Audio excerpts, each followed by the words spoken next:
Verse of the day, Proverbs chapter 3 verses 4, 5 and 6. If you do this, both God and man will be pleased with you.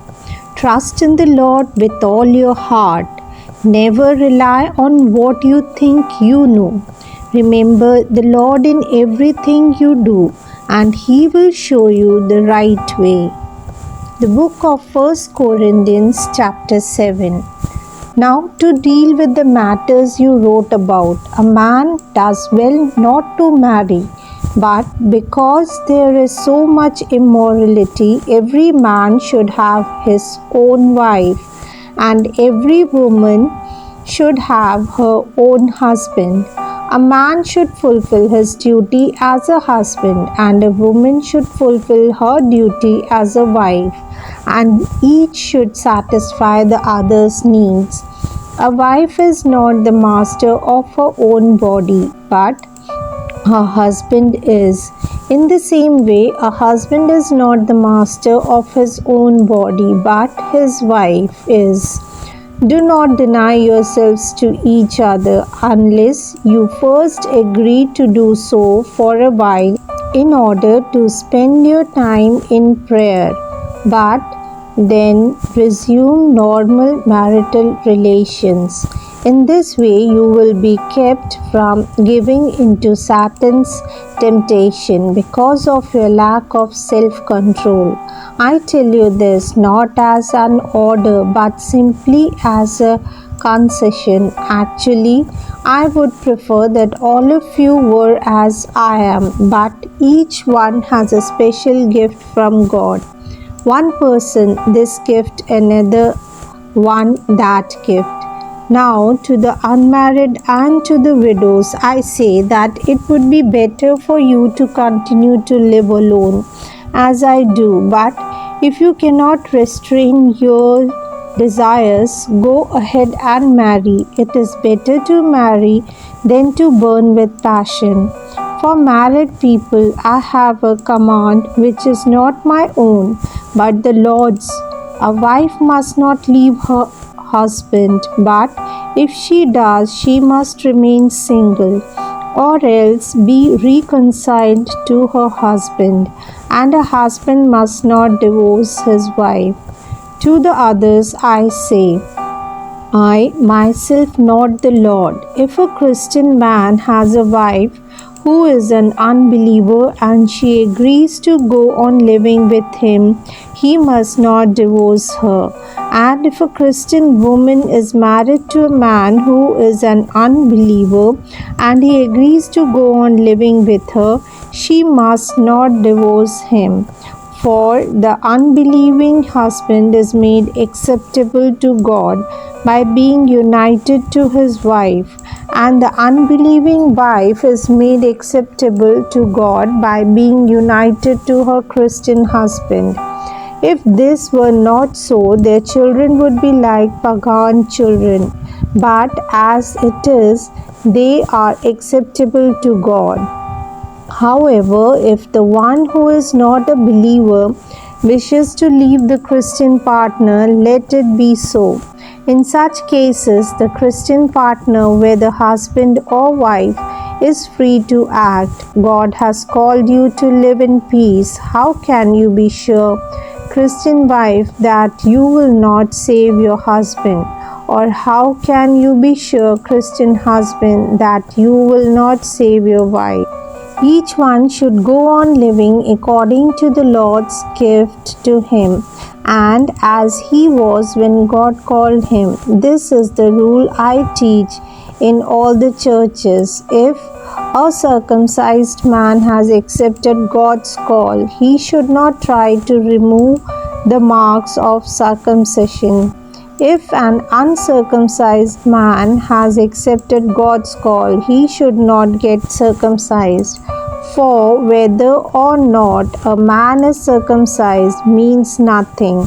What matters is to obey God's commandments. Everyone should remain as he was when he accepted God's call.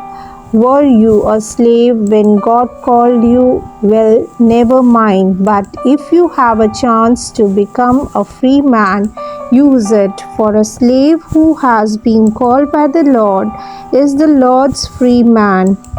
In the same way, a free man who has been called by Christ is his slave. God bought you for a price, so do not become slaves of men.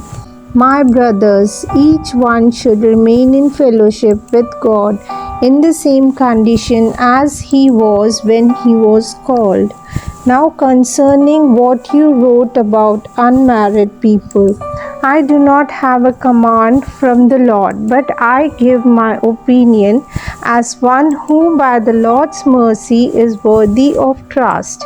Considering the present distress, I think it is better for a man to stay as he is.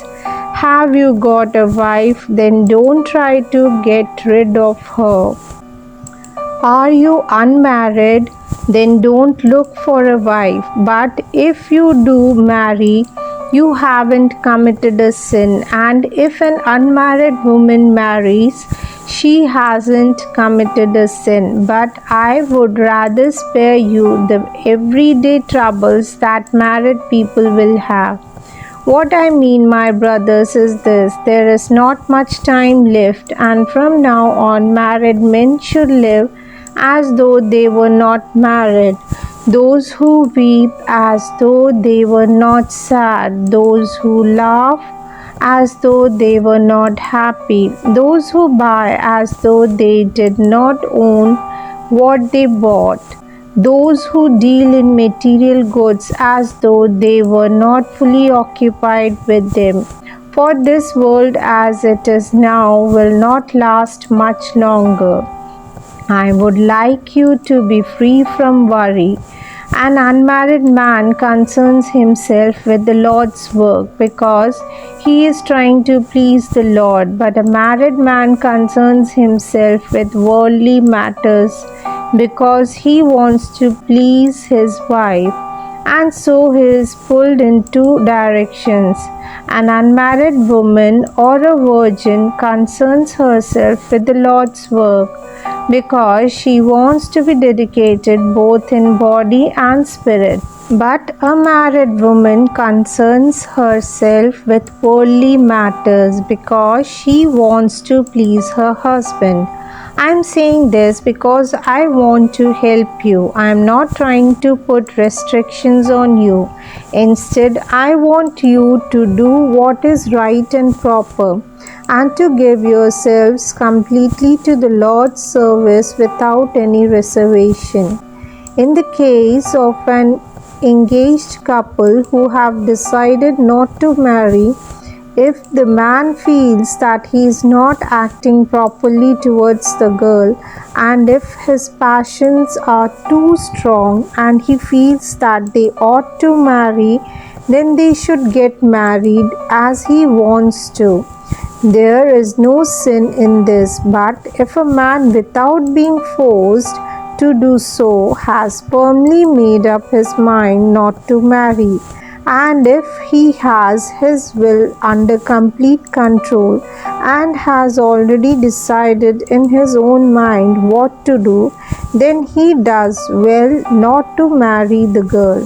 So the man who marries does well, but the one who doesn't marry does even better.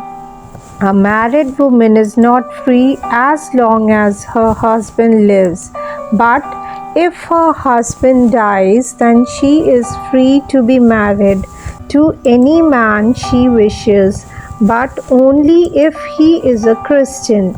She will be happier, however, if she stays as she is.